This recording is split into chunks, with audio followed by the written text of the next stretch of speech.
Hello, you're listening to Me and Paranormal You with your host, Ryan Singer.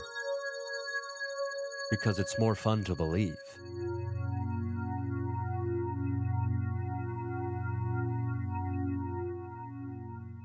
Hello, everyone. Thank you for listening to another experience of Me and Paranormal You. This is your buddy, Ryan Singer. I'm excited today because I've got Miranda, who is a tarot reader, a coach, joining me today on the program. We've got a magical backdrop that Miranda has. For those who are over on the YouTube. I mean, could I be more 46-year-old man than I am when I say it's over on the YouTube? Thanks for joining me today, Miranda.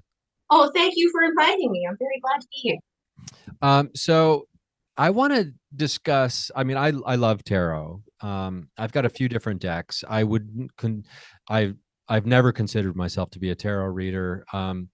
There are times where the first deck I ever got was called the Lost Tarot of Nostradamus, and it didn't have the traditional four suits. And so, like my knowledge of the correlation between the standard, like the Rider Waite, Uh-huh. the four suits like cups, swords, and things like that. It's just kind of all over the place because of just the non-traditional deck that I kind of played around with for years when I first got interested in it. I'm curious about your journey into uh discovering tarot, but before we get to that, I am curious you've got a bunch, it looks like a bunch of decks I do. I on the do. table there. What do you got? What are we looking at here? Let's see. I would say this one is probably my most used one, my go-to. It's called the Modern Spellcasters deck, and the reason I don't know if I can kind of show you some of these or not. Just show us matter. The reason I love it is because it's very representative. Well, shoot, I was hoping I would pull certain ones that would show it, but regardless, you have all. Well, I really didn't pick a good collection. I just assumed that I'd stand up and see them. But you have all orientations of people. You have all races, Oh, etc. okay. So I want when people sit with me to be able to see themselves in their reading, and who knows where background they come from. Who knows what their story is. Yeah, I love that because as someone who's in the entertainment business, it's been really refreshing to see, especially in stand-up comedy, the representation, increasing, because that is important for people to be able to see themselves. It And absolutely is.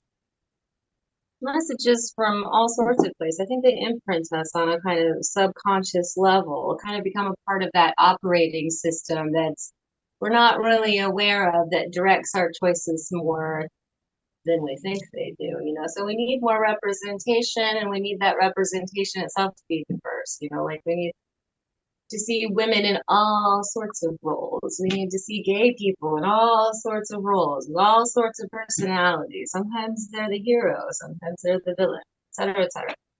You know, yeah, for sure. um because the human story is there for us all. yeah, the because I mean tarot is kind of, and I've always loved the storytelling aspect of the cards, and the the way they unfold for people. I'm curious about your process when it comes to deck by deck, client by client, or do you mix decks, or is it just, are you tapping into intuition, psychic ability when it comes to knowing which cards or which deck to use depending on who's coming to see you or who you're doing a reading for? It's almost always a psychic impulse for sure. And if I think about it too long, then it becomes about my choice, not about like what I was really drawn to right off the bat. But and I try not to overanalyze that. You know what I mean? And Yeah. each deck definitely has its own tone. So this one, the one I was just showing you, oh, this is a good opportunity actually to continue answering your question. So the modern spellcasters is very representative, but it's also pretty dark. I mean, when it has something unpleasant to tell you. It's not going to beat around the bush or mince any words. But on the other hand, this deck, what was the call? This one's called the Forest of Enchantment, and I would have never bought it for myself. But I was running like a tarot group online and helping newbies, I guess, learn how to use the decks. And so when somebody wanted to do a deck exchange, and this is the one that I received from my Secret Santa, I guess you could say. And Oh, when okay. this deck has something to tell you, it is very, very gentle about it. And I guess it might sound kind of silly, like, has something different to tell you than the other one. But if you think about like how many times the crucifixion, for instance, has been painted by different painters, well, like if you saw a painting by Goya of the crucifixion, you would definitely get a different impression than if you saw the same thing done by like, I don't know, Botticelli. One's very gory and like, and the other one's like the beautiful mastery of the moment. Yeah, that's I've never thought about that, about different decks having almost different personalities. They definitely do. They definitely do. And I always recommend too when somebody is first starting out, either get a Rider Waite deck, or because I only read Rider Waite. I don't do what's the other one called? Foe or Thought? I don't know. But at any rate, get a Rider Waite deck and get a deck that just speaks to you. Because one will show you where all those super traditional, more fortune teller kind of origin explanations come from for each card, because they're all based on that original Rider Waite that was designed by Pamela Colman Smith. But then when you look at the one that really spoke to you, you'll see how the artist took that message and saw it for themselves. And the more you do that with different decks, the more you see how you can expand on the meaning of a card. We can all take it a different way. And you, as the reader, are allowed to take it a different way every time you read it. It's not always going to be super clear cut, one little predefined meaning. And if you really want to get into reading and be good at it, you have to be flexible. But it's scary to be flexible because what if you're wrong? It's the flexibility, and I think it's almost like when you're a reader, I guess, I mean, I don't do readings for people, and so I wouldn't know this, but it feels like you really are operating without a parachute, aren't you? When it comes to, you're putting yourself out there, and you have to have a trust in your own intuition and your connection to the cards, and in the energy that you're receiving from the person. It's almost like this beautiful triangle, right? Mm-hmm. It is. Yeah, I think it's not that different from I want to say performer and audience, but also like performer and performer. Like I don't know if you've ever played music or been in a band, but there's a certain communication that goes on unspoken, that's in the notes, and it's in the way you look each other, eye contact, and different things that all has to be communicated. And then also like the way the story unfolds, as you were saying before, not unlike improvising with music. You get into the moment, you let it fly. Who knows what could happen, and you're right there in front of people. But if you trust the moment and you trust that the spirit is a part of the process, you kind of get out of your own way, you get your ego out of the way, and you're like, I'm here for the process, not for making myself look good. And then that's when you find the truth. Yeah, I like that. And it's, you try not to overthink it, right? And it's, you touched on that a bit ago when it was about picking the deck. And it's just kind of like, go with the flow, and I think what, if we can, if we can try to move the ego to the side, and then also kind of get rid of self-doubt, right? Which is the poison to any good flow of anything in the world. I mean, doubt will crush the flow every time, right? No doubt. No doubt. That's funny that was automatically my response.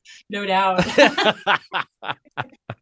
Yeah, you're right. I No feel like a lot of doubt. people have really been feeling a lot of doubt lately too. Like I'm seeing it in all these people's posts, and it's been so ever since probably 2020, but there's just been this culmination lately. Like people were like, I just feel like I'm not sure if anything I do is worth the effort anymore. And I'm like, That's interesting. I know you're into astrology. I've been listening to some of the episodes, and I'm not that familiar with astrology, but I can't help but wonder if there's not an astrological force at play there.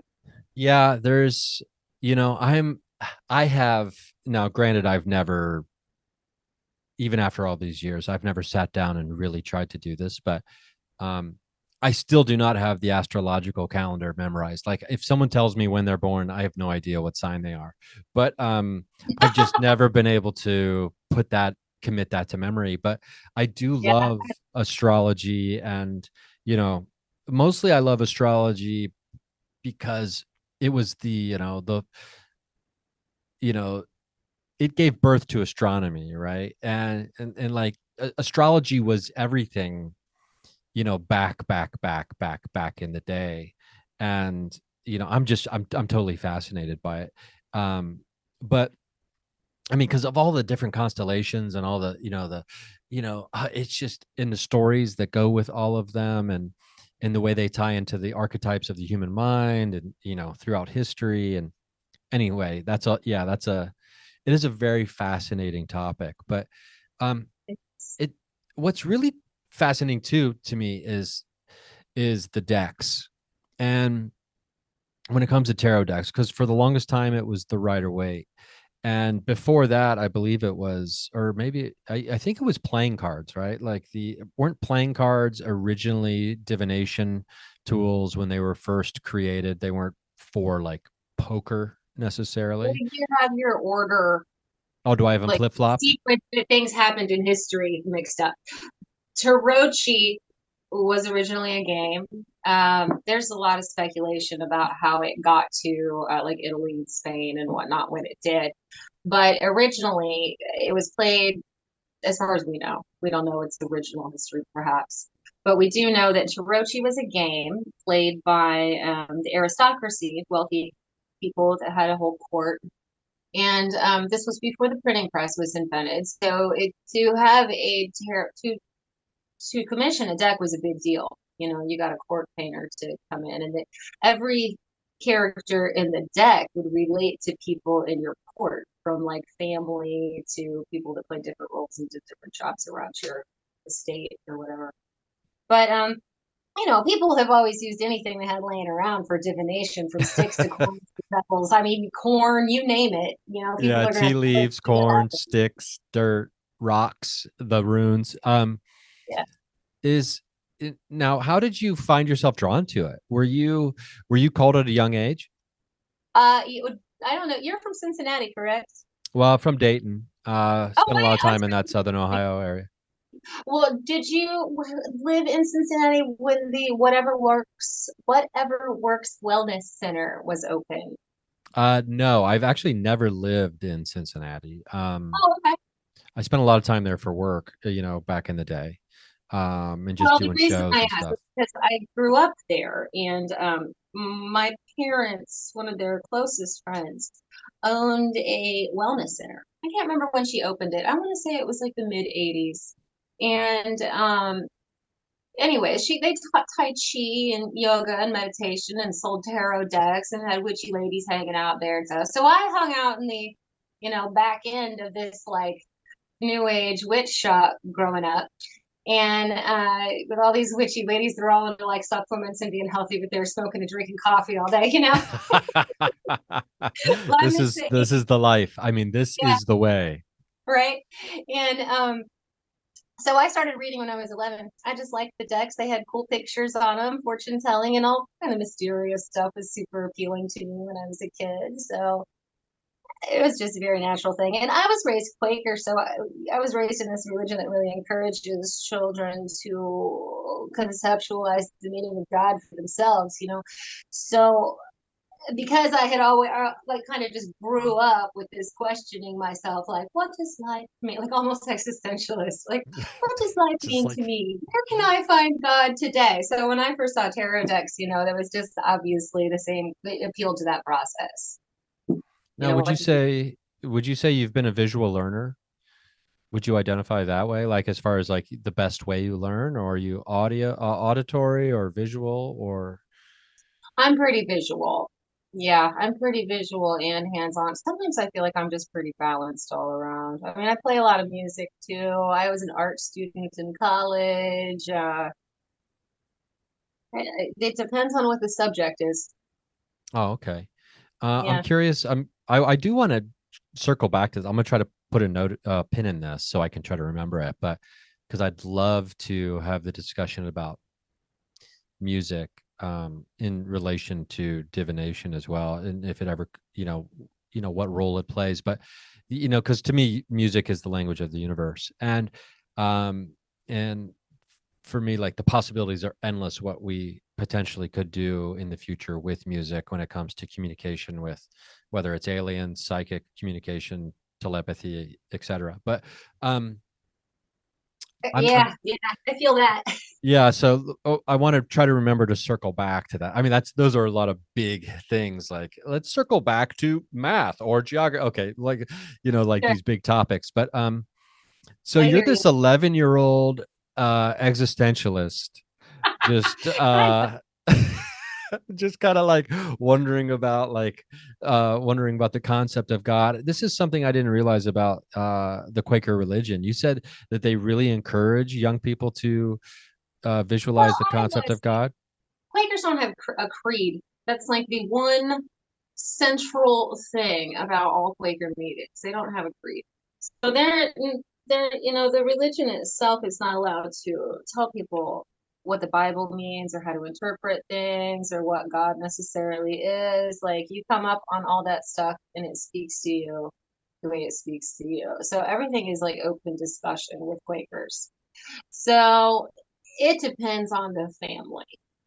Now, it might have just been the circle that I grew up in and the parents I happen to have. But I have a feeling that well, I don't just have a feeling, I've been to other meetings. Some meetings are a lot more traditional and some are even a lot more progressive. So I just happened to grow up in the middle of the road Quaker meeting, I think, that happened to treat their kids like that. There was a lot of homeschoolers at our meeting. I was a homeschooler when I was really little. So there was that too. They were just intellectuals, I think. Yeah, you might be the first person I've ever talked to brought up Quaker. If I'm even saying that right, brought up Yeah. Quaker or raised in the Quaker faith. Yeah, I've got a lot of questions about that, but um, because I think for a lot of people, the only thing they think is like, oh wait, Quaker oats, like that's all they know about, like when it comes to the Quaker. And so this was Southern Ohio where you grew up. Yeah, I grew up in Cincinnati. Oh, okay, okay. So yeah, we're Soho kids. The the first time you read for someone else, uh, were you a kid? Oh yeah. Yeah, I mean, it was just like shits and giggles. Oh, am I allowed to cuss on your show? Of course, you can say whatever Oh, the fuck you want on this program, okay, cool. because we're I mean, adults. just for shits and giggles. I mean, we used to read for the dog. I mean, we just like me and my whole family. We just sit there and play with them and like read ridiculous things, read about the news, like whatever. Well, I love how open the family is to to the enjoyment of all of these things as well. When it's because so often in certain like Christian based faiths, it's like any of this divination, any stuff that even comes close to like divination is like the devil's work and all that other kind of crazy stuff. So I really love this like picture you're painting of the environment where you grew up. Well, um my parents will probably be glad to hear that because I'm sure they'll listen to this and they'll be like, "Oh, she does love us." Well, I mean, yeah, I mean, I think it's pretty apparent so far that you do. Um, I'm the first time you gave a reading as maybe as a kid, or is there a moment that stands out? Maybe this is a better way to ask the question, a little more direct. Is there a moment that stands out where someone was shocked by the reading you gave them, like where they were almost like taken back, like how do you like, wow, that like the first, was there a moment where I the feel like cards there's a bunch connected? of, the first moment that I remember that really made me think, go like, whoa, that's not just That's not just a coincidence. It's actually because we used to read for the dog because we thought it was funny. And it was almost like reading the dog's mind. I mean, it just seemed uncanny. It was like, oh, he's just feeling sad and he needs a hug. Oh, he wants us to give him a bowl of water. I mean, I don't know what it is. We would ask specific questions. I can't remember what they were, but for some reason, they always just seemed like they worked for him so well. We'd always pull the fool for him over and over again, too. I remember that made me really think, like that's a dog for sure. He's a silly, impulsive dog. He's not a thoughtful dog, you know? And then I also remember, fast forward a little more seriously, when I was in my late teens, I went through a phase where I started reading for just more friends, not like trying to get paid or anything, but just like sitting around in the public. And I read for a friend of a friend that was in a band that asked about his how the band was doing. And I can't remember what was said in that one either, but I do remember he was quite taken aback. And that kind of gave me pause. It almost made me not want to do it because I was afraid that if we gave people bad news, they'd quit trying. Oh, okay. I was going to ask. That Yeah. is that's interesting because It had you were talking about the first deck. Remind me the name of the one where it doesn't beat around the bush. It cuts and it's the got it so dark. spellcaster tarot. Okay. The spellcaster tarot. The now do you Yeah, I mean, I think most times when people go to get a reading, right, they're looking for some kind of not some windfall necessarily, but they're looking for like typically I would assume they're like, okay, I'm gonna try to go get some good news about my future, maybe, right? Or about my love life or my finances or my job or whatever else. Do you find that most people are trying to come in looking like seeking the good news, or do you find that people are just kind of open, they don't know what's going to happen? Yeah, I think people more so don't know what's gonna happen. It depends on what they're asking about. I would say career wise, if if people are initiating something, they've already made a decision that they want to be in a relationship with this guy, or they already applied for the job and they already interviewed and it went really well, but they're just not sure about that final step. Or maybe they even just got the job, but they're a little apprehensive, things like that. That's when they come looking for good news, but I think whenever people are more so curious about something that's already established, and it's usually because there's some kind of problem, with what's already been established, relationship, a job, relationship with kids, it could be anything. Um, no, they're more open. They're really looking for the truth, which actually segues right into an interesting thing that I always respond to skeptics with. Like, I don't, for one, I don't claim to be psychic. And two, I don't tell people like this is your future. You're going to have 3 kids, or that surgery is going to go well for sure. Stuff like that. I very much believe spirit moves in all things, and the spirit is sending us messages like this all the time. But if you go get a reading or you read for yourself, it's like you're telling the universe, like, okay, I actually want to hear this message. I'm going to actually pay attention to it this time, right? And when the spirit gives you a message, it might not necessarily tell you the truth because the truth might not motivate you to do the next thing that you need to do to meet your destiny. You Oh, need wow. motivation. And that's what spirit wants to give you. So I'm sorry that I can't predict your future because your future depends on how you take this motivation and use it. No, that's interesting. There's a trickster element to it. I do want to come back This. and maybe elaborate on that a little bit more, but real quick, I think we're going to take a quick break. We're going to keep the lights on over here. So, patreon.com/Ryan Singer. That is where you can go and get ad-free interviews over at the Patreon for $3 a month. So less than a Starbucks coffee. You have no commercials. But in the meantime, if you are listening for free, wherever you listen for free, we appreciate that nonetheless. So give it a review, share it with a friend. We appreciate all that. And we will be right back.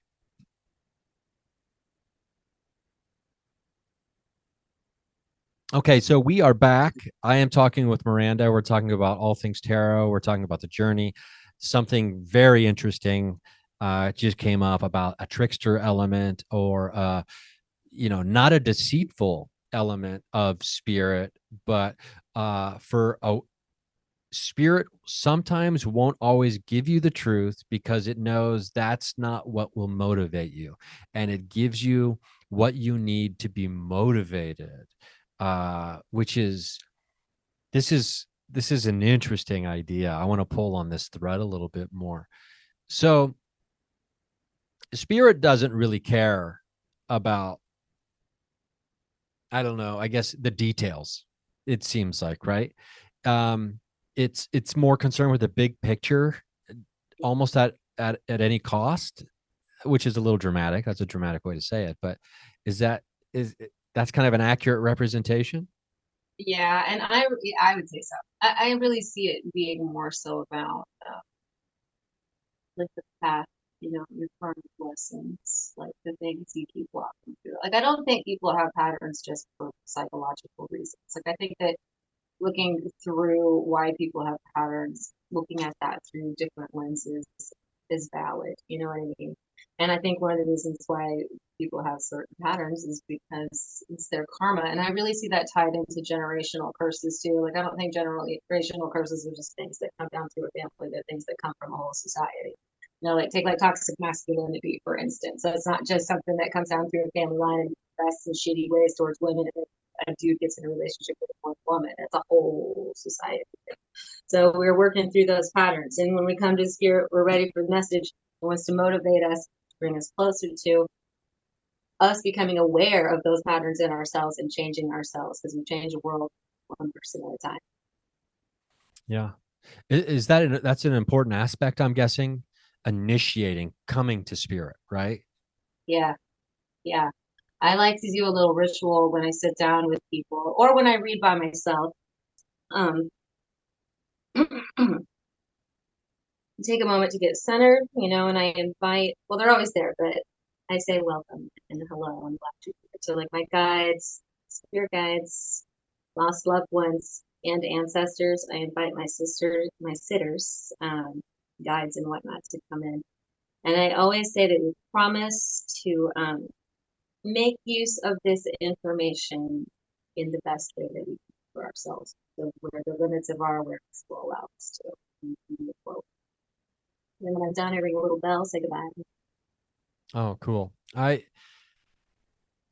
love this idea that spirit answers the call, right? And not to say that some people probably haven't been like knocked off their horse, so to speak, by spirit with messages or something that they need. Um, you made a face there, so I'm curious if that It rings, happens. does that, so that's ringing a bell for you over here or somebody you know? No, for me, for sure. I think a lot of spiritual warrior type people go through more than one dark night of the soul in their life, and I definitely have gone through the third or fourth one in my life not too long ago, and I just now started getting out of it not too long ago, and I'm like, spiritual messages were definitely a part of it, but there were things I needed to realize, and if I didn't make choices that blindly led myself into certain situations, I wouldn't have finally resolved some final puzzle pieces. Just, you know what I mean? So spirit can knock you off of you feel knocked off course. It feels wrong. But once you go through it, you have so much of a deeper understanding of yourself, and therefore also other people and how the world works. It's worth it. Yeah, for sure. And the idea too that gosh, something that as I get older, it's like, oh, okay, just because you learned like a really tough, valuable lesson a few years back or whenever it was, oh, so you're just done learning now? Okay, so you're all done. Okay, you just put up the sail, kick back, and drink mimosas on the boat for the rest of your spiritual life. Like, Right. I you know. know, it's Yeah. and so it's nice to have the boat rocked every once in a while and be like, hey, you're not done. Uh, Absolutely. It is. It's like scrubbing. It's like you scrubbing your spirit out. You know what I mean? yeah, for sure. It's interesting because I don't think I've ever really had the conversation specifically regarding, doing tarot readings and receiving, you know, interpreted spirit for people, right? I think is maybe one way we could kind of look at it as having this, this trickster element to it. And I'm curious if if that's ever been like a stumbling block for, well, we were talking about the darkness of the message or the imagery and like just the bluntness of the message earlier. And I'm wondering, does spirit pretty much know who can handle that? Or do some people just need to kind of be rocked off or knocked off their horse during a reading? think I've gotten to the point where I feel like that's not really true. If I get into that, I feel like it makes me too much the director. I want people to feel like they're like an agent, they have agency, like you're making your decisions. So yeah, I might be drawn towards drawing the harshest deck in my collection. But like I said, if I overanalyze that, it makes me the director. That's not the direction that I want to go in. I just have to trust that they're going to respond to that. I'm going to be able to respond to the way they respond to it appropriately and helpfully. Does that make sense? Yeah, it does. And I'm guessing the answer is going to be similar for when you're wanting to pull some cards for yourself. Or are you kind of like always going for the darkest deck, the harshest deck? I get stuck in ruts actually reading for myself. You know what I mean? Like I'll just keep grabbing the same one all the time. Like for myself, I read from this one all the time because it's well, it's just very beautiful. It's like really artistic and kind of neutral. What's the name of this deck? This one's called Shadowscapes. Oh, okay. Wow. Yeah. It's kind Um, of a mashup of Celtic mythology and Chinese folklore. The woman that painted it, and they are each like big paintings, which is actually pretty cool. They're not like visual illustrations. The woman who painted it is of Chinese and British Isles descent, so she wanted to oh, do it that. okay. So it is everything her. The the explosion of decks in the last 7 years. Um, I are you surprised that it took this long? No, I think technology just gave a lot of people access to publishing things that would have had to go through a lot of like corporate hoops to do it before. So why wouldn't people take advantage of that technology? Yeah, I mean it's been remarkable the the explosion and the variety of and like you said, the representation in tarot decks. And there it seems like everywhere you look, there's just this new beautiful deck that it's just like can I own 100 decks? Is that I know, possible? I know. How many They're would like, you say you have? I don't have a whole lot. I think this is all of them. Although I've lost a couple not too long ago to recklessness. Wait, One, I want to know how I need to know how someone loses a tarot deck due to I carry them recklessness. around in my purse. I carry them around in my purse, and sometimes Oh, bad or bent up or scratched up or something oh, like okay. I thought you were like, oh, well, sometimes I do, readings on the top of a mountain or in the that. I middle of the wish. water. I wish, yeah. No, the closest I would probably get to that would be like, I was in a canoe, you know. Now, if someone, Yeah, I was um, going to do the one last one right oh, before okay. I asked that For, question. oh, that's really cool. These Aren't cards those are great? really beautiful. Yeah. Love this one. It's called the Silhouettes Tarot, and it was a Kickstarter deck. It's a little bit pricey, but really beautiful. So that's the other one I get stuck in a rut with. Those two, Okay. they're pretty beautiful.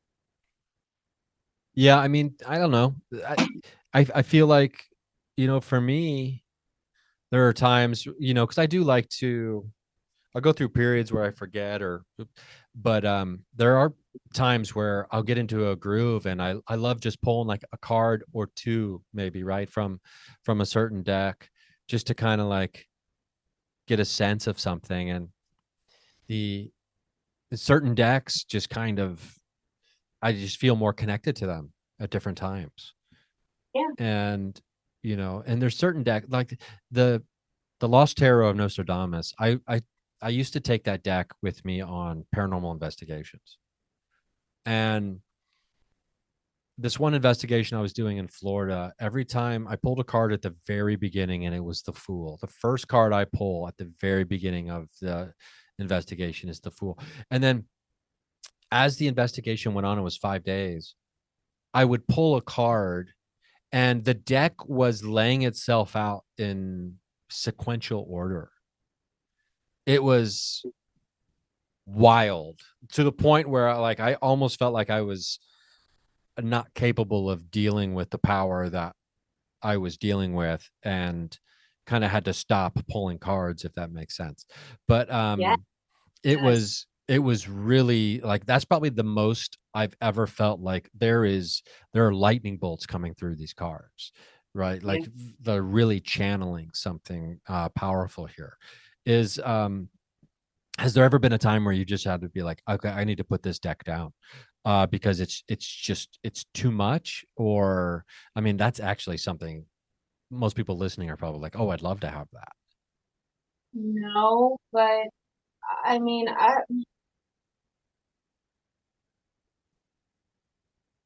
I've had sleep paralysis and other interesting experiences, and I kind of learned fairly young to just be like,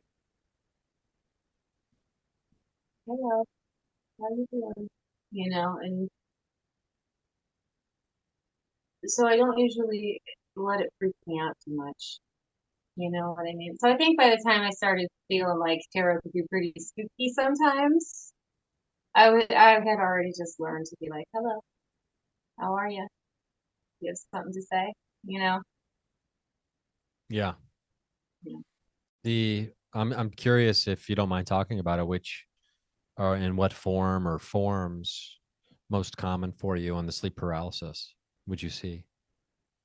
Human, for sure. I assume it's an ancestor, although I experienced it more when I lived in a particular place in Centerville. It's just a little suburb, south of Dayton. And I highly suspected it was like a land spirit. I think that there are a lot of land spirits around here because the Miami Valley was settled before the Ice Age. And, from what we can probably guess from studying indigenous people, rituals that would bind a certain person to the land to take care of it or protect it weren't uncommon. So I would assume that, that would go back very, very, very far. And I think there's probably some stewards still hanging out there trying to get a hold of people like, hey, you should give a shit about the land. Yeah, I wouldn't be surprised. And that you're talking about my old stomping grounds now. I mean, I grew up in Kettering and spent a lot of time, and I actually lived in Centerville for a little while. Oh, okay. um and you have the mound there, and then the Miami Yeah. Valley is very interesting. And I've ever since being a kid, and hearing the stories about how all the hills and the valleys were carved out through by glaciers moving through, always really fascinated me.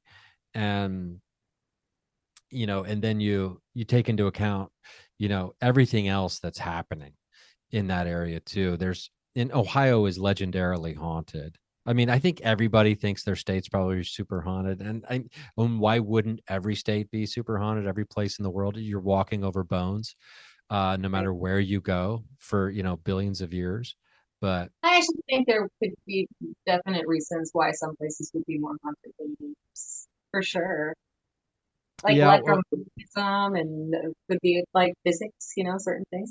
yeah, I think so. People's beliefs. I think the history, like maybe there were certain resources in a certain place for a very long time, so there was a concentration of people who did a certain kind of spiritual practice there for a long time. I don't know. I believe in like echoes of things. Does that make sense? uh-huh. Enough energy gets put into something with enough intention, it might reverberate for a long time. Yeah, and then I mean, I do love the conversation around like the physics of things too, and like the 37th parallel is well known for in the paranormal world, and which is essentially, some people don't have a hard time visualizing it, but if you just look at a map and you look at Interstate 40 for the most part, I-40 goes east to west across the United States, and that is for the most part the 37th parallel. So, lots of Have weird, you weird driven it? shit. Oh, Have you driven oh yeah, a ton of times. right? Um, I, I, I try to estimate, and I think probably, in the last 20 years or so, just from stand-up comedy, I think I've probably driven, close to I mean, on the conservative side of things, I've driven 600,000 miles probably across, just around the country in general. That's But a lot. yeah, my back's pretty fucked up. But You're in good company. driving that many miles in Toyota Camrys will kind of fuck your back up. But the I've done a lot of road tripping in a Toyota Camry. oh, for music. No, actually, I was like a deadhead type person when I was younger, so I Oh, okay. did a lot of that Okay. for my kids. Yeah, yeah. Man, so I mean, this is, I didn't think it would ever end, but apparently this is the curtain call tour right now for Dead and Company. Oh yeah, that's right. Well, I haven't been into them for a long time. I was actually a big Widespread. Well, I still am. I'm a huge Widespread Panic fan, but I don't. I've been mom and stuff for the last 13 years, so I haven't done a tour. Like a tour dates tour. Oh, But okay. I used I to. I never got into Widespread Panic, but I have listened to some of their music recently, and I do like it, which makes sense because I love the Dead. But They're very eclectic. They're more funky than the Dead. They're definitely harder than the Dead. Like more. I don't know. They're more metal. yeah, They're fun. They're a lot of fun though, but they're also sincere and heartfelt like the Dead. So that's awesome. I God, I just love. I mean, to me, there's just nothing better than the summer, windows down, Grateful Dead on the radio, on the yeah, me highway, too. Me driving, too. and it's just, or like a campground. It's the summer. It's got to be warm. Warmth is important. Me It's got to too. be warm, outdoors, and the Dead, and whether there's a river involved, the beach, a mountain, whatever it is, or driving on the interstate. It's just great. I love them. But okay, so we're getting close here. Let's kind of like this last segment. Actually, let me stop real quick, just in case we need to throw in another commercial or two real quick. A little ad spot. Patreon.com/ Ryan Singers, where you can listen to all interviews without commercials, without the evil, insipid, tentacles of capitalism interfering your flow. So go to patreon.com/ Ryan Singer. $3 a month gets you everything without ads. And we are back. So I'm joined by Miranda. We've been talking about tarot. We just got off on a tiny little tangent about Widespread Panic and the Grateful Dead and Dead and Company. Um, God, now they're playing, Dead and Company's playing their shows in LA this weekend. I got friends going to the shows, but That was fun for sure. It'd be yeah, a big show. It'd be neat. yeah, and it's I saw him in Phoenix a couple years ago, and I never liked John Mayer. That's And why I then, never went to see you. right, I just never cared for John Mayer. And he absolutely kills it I as believe. as Jerry. I mean, playing the role of Jerry. I mean, he is amazing. And I will never not love John Mayer after one show, after one That's concert. awesome, though. I get it. I do. And Yeah. I haven't read too much about what he's had to say about it, but I get the impression that he feels like it changed him as a person. I mean, his performance changed me as a person. I mean, I no longer hate like pop star guys who think they should do stand up comedy. Just for fun. But Right? okay, so let's get back on track. So, you do coaching uh for tarot, correct? For It's, people who are interested in becoming readers or fine tuning their reading. well, no, I wouldn't go so far as to say that. I've had tarot. like a Facebook group and help people learn. And I'm always helping support like newbies that want to learn and posting about it on Facebook and Oh, whatnot. But as okay. far as like being officially like, oh, I'm going to be a tarot teacher for the But you business, love to share the knowledge of the game, of yeah, the craft. absolutely. And even as a reader, actually, I have never charged money. I just take donations, and I've never been disappointed. I mean, I think I'm pretty sure I've made more money than I would have ever felt comfortable charging. Oh, that's interesting. I mean, I think people are grateful for, you know, having a genuine experience. And because I think a lot of people maybe who aren't that familiar with it, maybe they feel like they're kind of they're putting themselves out on a limb a little bit, right? Because it can seem so personal, letting a quote unquote stranger or even someone you know have a glimpse into your life, which is, I think, is a part of this that, I don't think about that often. But because you have someone, let's say they don't know you, they are they're coming into a reading at the very least with the assumption that there's a possibility that you're real, right? That you can do Oh, what. that you might be psychic and you might be able to like tell like what they do in the bathroom alone and stuff like that. Yeah, some people do. Some people do. I mean, I do try to be fairly explicit. Like, I'm not psychic, I'm not a mind reader. And I do get intuitive impressions for sure when I read for people. Sometimes it doesn't come from directly from the cards, and I feel compelled to say. And they're almost always on the money. And I think it's because I'm not trying to do it. And sometimes it doesn't happen that way. Sometimes it's purely just like I'm reading the cards. I've seen like images and heard of people's lost loved ones and whatnot. At least it seemed like that was what was happening, and I felt compelled to tell them, and they were like, "Oh my God!" So I don't.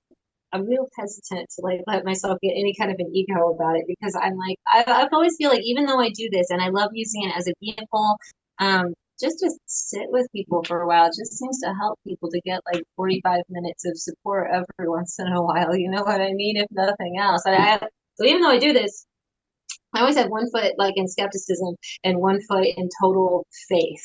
And I think it's just a way to like self check, self assess, not get too carried away with myself. And I feel like that actually makes the reading more authentically from the spirit.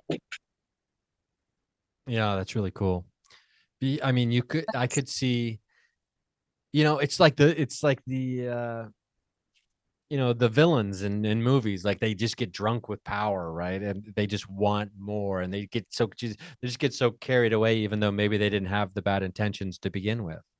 Well, it's not just like either that. It's like there's that element, but there's also this element that like and this probably had something to do with it. I told you I kind of just went through a dark night of the soul not too long ago. Part of it had to do with like I had a lot of people for a while, and I just started to feel like I am not qualified to advise people on anything. And I needed to step back from it and decide how I felt about like, well, if the message is really from spirit, which I really believe it is, then I don't have to worry about whether or not like my advice is good because that's not my advice. Yeah, you're just communicating it. Exactly. I'm You're just channeling. transmitting. Yeah, channeling it. Exactly. And if you had to characterize, even though it started very young for you, if you had to characterize maybe the biggest impact that tarot has had on you, just in your journey through life.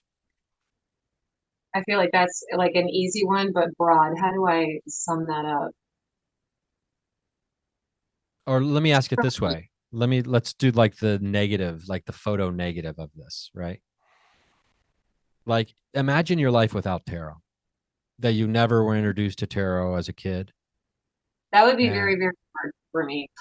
I think tarot has helped me be a much more self-aware person and make more conscious choices, and also to really look at life in terms of what are my resources, both the ones inside of me in terms of my skills, talents, etc., and deficits, and what are my external resources in terms of like support system, finances, just all kinds of things. And then what can I do with that and break it down into choices? Because I learned how to formulate questions based on some basic criteria to even start speaking with the spirit through tarot, and just approaching things like that helped me make decisions.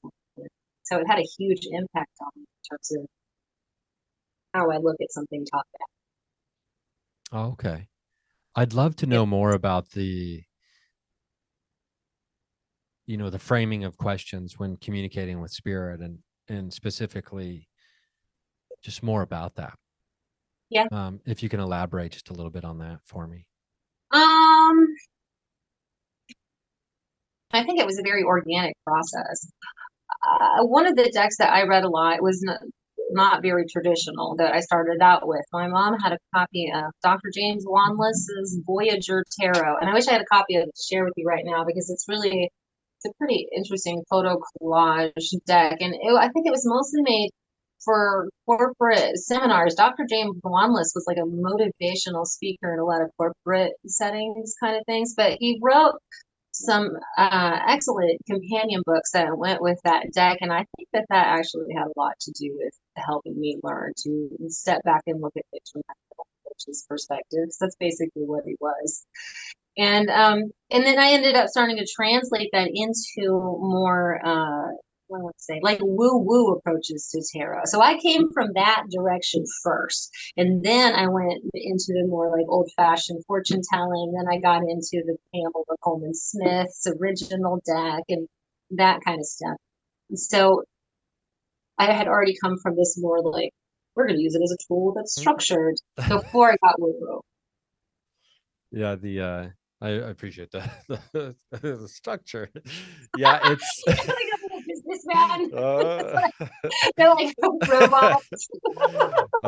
I'm going to use this to become more effective and more efficient in my everyday life. It's why am I forgetting? Oh shit, it's gone. Um, well, it's this kind of makes me want to kind of dive back in. I've got a tarot deck from a friend of mine that that I've never really gotten deep into yet, and now I'm kind of like wanting to further explore some of the other decks I have because of this conversation, so I'm excited about that. The Now, do you do is this kind of a thing that is incorporated in your daily life when you're really active in it, like a card a day or Absolutely. Yeah, I like to track them and chart them, like see like how many cups did I pull in a week, like how many nines did I pull in a week, stuff like that. And you'll start to see patterns emerge. Because like I said, like I believe spirit is always trying to send, well, not trying, just always is sending you messages through all different kinds of things. Like even like in a conversation over here in a crowd, I don't know, numbers that pop up and that are synchronous with what you've got going on, like stuff like that. So when I am pretty active, and I usually am active, it's a part of my spiritual practice. I meditate every day, for instance, and I pull a card or I pull three, and I like to track them, see the patterns.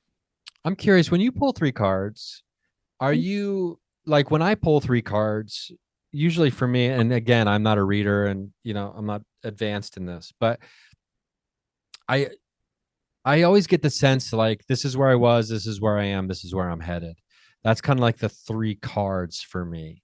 Sure. When you do three cards, are they like just interrelated for the moment, or are they past, present, future? What's your Or does it always change?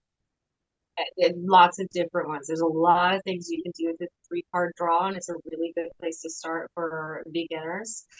Um, I feel like tarot is like any other kind of magic. You set an intention and you let it do its thing. And so if you're formulating a spread, which a three card draw is a three card spread, especially for beginners, I think if you've been reading for forever, you can just pull them and put together whatever. But if you're just starting out, it's a really, really good idea to decide clearly in your head what each position is going to mean. Now, you could be like a really good one, I think, to practice is the one in the center is your main message, but the ones on the side are they're influencing that. They're crossing it. They're either taking away from it or adding to it. Because that'll help you learn how to read more advanced spreads like the Celtic cross as you go forward. Because that center like crossing thing like trips people up a lot for star lines. But you have to get intuitively familiar with it. Like, you can't just break down for you how cards aspect and influence each other. I can tell you my experience. I can tell you like patterns I've seen over and over that tend to mean like, I don't know, say you throw the hangman together with the two of cups. Oh, that tends to turn out to mean this. And I can tell you those things, but your relationship with it matters more than what I can tell you, or it matters as much at least. Yeah. And it's that that's what those magnets that people have on their fridge sometimes that are just a bunch of different words. Oh, And yeah, the um magnets, or what are they called? poetry Oh, magnets. poetry magnets. Yes, Yeah, poetry magnets. I feel like poetry magnets are wouldn't exist if it wasn't for, like, I mean, for me, like, they're very similar. Like, whoever's walking up to the fridge now has all of these different words, right? And whether they're in all of these different cards in the deck when they come to the table, right? And the same words can be rearranged differently, or they could even be in the same exact sentence, but they mean something so different to yeah, each person reading them, right? And absolutely. that to me is just that's something I love about tarot. And it's the story that's being told, and it is, you know, tapping into spirit to help tell this story. And these are the possibilities about what life could be You got it. potentially. And Yes. I love it. I mean, I don't know if we need to give your website, right? So people can find you for readings. That's right. That's right. I have a page on Facebook called Seventh Daughter Tarot. I have a blog at WordPress, so that's seventhdaugghtertarot.wordpress.com. And also just friend me on Facebook. My name is Miranda Pennington, and I post more stuff there and get more requests for readings there just from my regular being friends with people that I do. Yeah. Now, is this where, for those watching the video of this interview, is this where you do readings, or is Yes. this?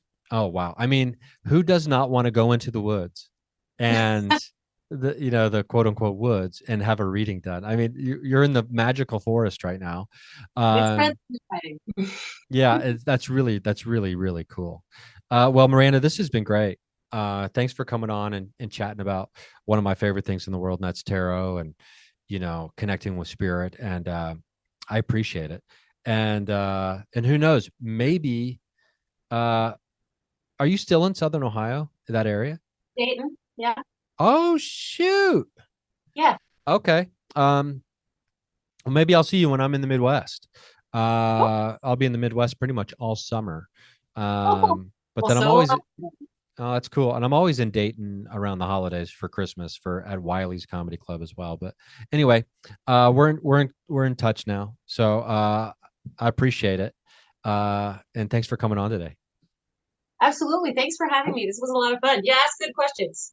Okay, well, thank you. Thank you. You gave great answers. And I love these decks too that you've got. And yeah, and I look forward to chatting again in the future, possibly. And in the Absolutely. meantime, Seventh Daughter Tarot, correct? You got it. seventhdaugghtertarot.wordpress.com and Seventh Daughter Tarot on Facebook, and Miranda Pennington on Facebook. You got it. Boom. So Yep. go get yourself a reading out there, everybody. And, thank me later. Awesome. Cool. Thank you so much. Have a great day. Yeah, you too. Thanks.